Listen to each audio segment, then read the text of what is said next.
नमस्कार, मी रवी जगदे आरजे मराठी या चॅनलवर आपले स्वागत आहे। तर मित्रांनो, संजय गांधी निराधार योजना, श्रावणबाळ योजना तसेच इंदिरा गांधी विधवा पेन्शन योजनेच्या सर्व लाभार्थ्यांसाठी हा व्हिडिओ अतिशय महत्त्वाचा आहे। तर महाराष्ट्र शासनाअंतर्गत 28 जुलै 2026 ला हा एक जीआर मंजूर करण्यात आलेला आहे आणि यामध्ये काही 23 कोटी रुपये हे मंजूर करण्यात आलेले आहे।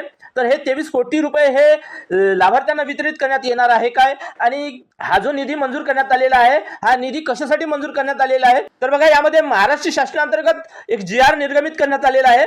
तर हा जीआर काय आहे आणि यामध्ये काय माहिती सांगण्यात आलेली आहे ते आपण पाहणार आहोत। तर बघा, संजय गांधी निराधार अनुदान योजना व वृद्ध भूमिहीन शेतमजुरांना अर्थसहाय्य योजना जिल्हा स्थापना वेतन व वेतनेतर खर्च सन 2026-27 वर्षाकरिता निधी वितरण करण्याबाबत माहे जुलै ते ऑगस्ट 2026 करिता महाराष्ट्र शासनाचा हा जीआर सामाजिक न्याय व विशेष सहाय्य विभागाअंतर्गत 28 जुलै 2026 ला हा मंजूर करण्यात आलेला आहे। आणि या जीआर मध्ये काय शासन निर्णय आहे, काय माहिती सांगण्यात आलेली आहे ते बघूया।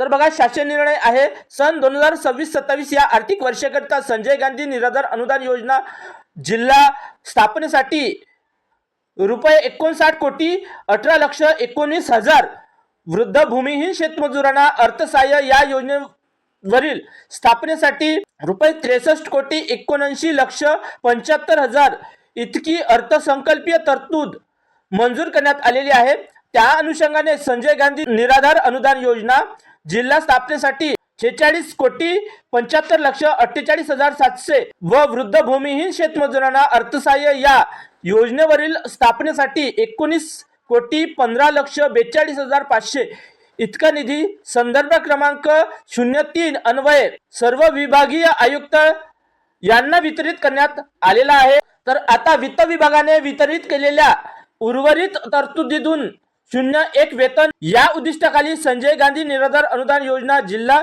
स्थापनेसाठी 23,21,96,400 इतका निधी वृद्ध व भूमिहीन शेतमजुरांना अर्थसहाय्य या योजनेवरील स्थापनेसाठी 9,52,21,950 इतका निधी सर्व विभागीय आयुक्त कार्यालयांना माहे जुलै व माहे ऑगस्ट 2026 या कालावधीकरिता प्रिन्स प्रणालीवरील तरतुदीतून सोबतच्या वितरणाप्रमाणे निधी वितरण करण्यास शासन याद्वारे मान्यता देण्यात येत आहे। तर बघा, हा महाराष्ट्र शासनाचा हा जीआर आहे। तर बघा, यामध्ये 23,21,96,400 रुपये इतका निधी हा मंजूर करण्यात आलेला आहे। तर हा जो निधी आहे संजय गांधी निराधार अनुदान योजना तसेच श्रावणबाळ योजना तसेच इंदिरा गांधी विधवा पेन्शन योजनेच्या लाभार्थ्यांना वितरित करण्यासाठी हा निधी मंजूर करण्यात आलेला नाही आहे। तर हा जो निधी आहे संजय गांधी निराधार अनुदान योजना तसेच भूमिहीन शेतकरी मजुरांच्या योजनेसाठी जे कर्मचारी आहे, जे त्यांच्यासाठी काम करत असतात त्यांच्यासाठी हा निधी आहे आणि हा निधी त्यांना मंजूर करण्यात आलेला आहे। म्हणजे त्यांच्या वेतन म्हणजे त्यांच्या पगारासाठी मंजूर करण्यात आलेला आहे। हा निधी जो आहे हा संजय गांधी निराधार अनुदान योजना तसेच श्रावणबाळ योजना तसेच इंदिरा गांधी विधवा योजनेच्या लाभार्थ्यांसाठी वितरित करण्यात आलेला निधी नाही आहे।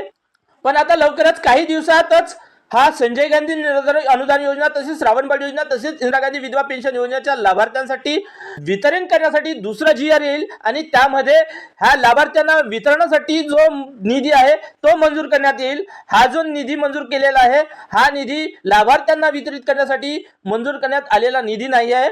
तर ही होती या जीआर बद्दल सविस्तर माहिती आवडली असेल तर एक लाईक जरूर करा आणि असेच महत्त्वपूर्ण माहितीचे व्हिडिओ पाहत राहण्यासाठी आपल्या चॅनलला सबस्क्राईब करून घ्या। तर धन्यवाद, जय हिंद, जय महाराष्ट्र।